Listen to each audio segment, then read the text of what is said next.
Amagunze kpọrọ Onyeoma Tochukwu oku ngwa ka ijenu onye kpọrọ oku nyaza o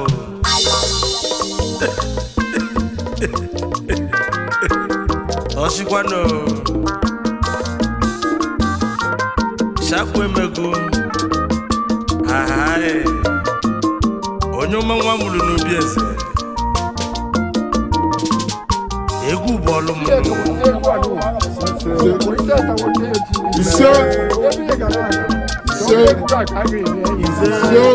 Anyị mekata na yọrịa nkwa ite nwanne onye ji obodo na-abịa na-apachi enye azụ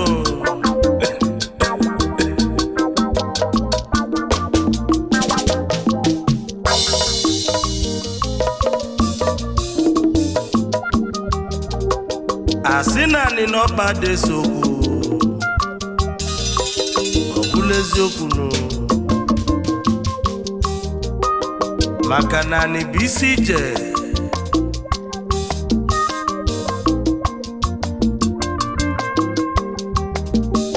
Onyeoma Tochukwu bịala na Amagunze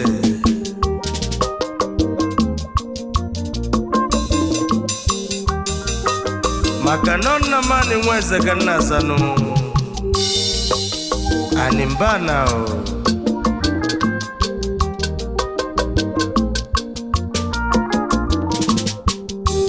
egwu moka njidebenu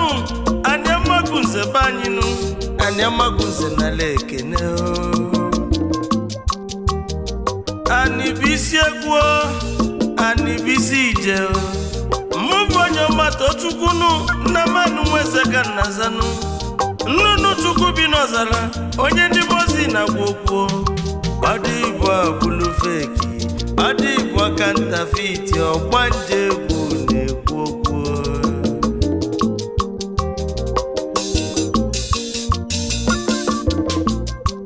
asị onye jebeli ije olu nọnụ maka obodo onye bụ obodo ya nụ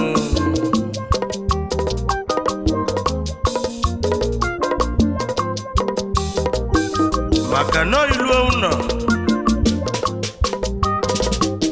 ivivo otu na-emenụ mmadụ agbanarị obodo ọsọ na ọdụrụ mmanụ maka obodo onye bụ obodo ya Onyeoma Tochukwu onye obodo eze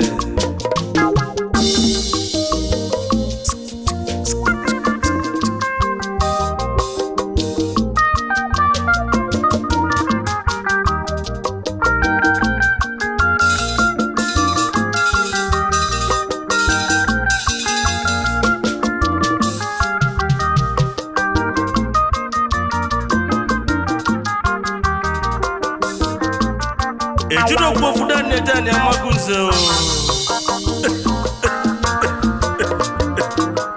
nkwa amala ite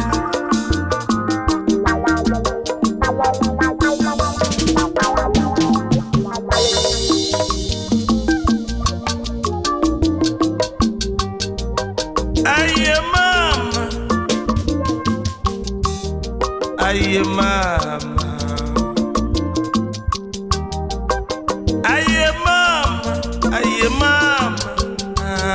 Aye mama Nnamani Nwaeze nwoke ọgwụ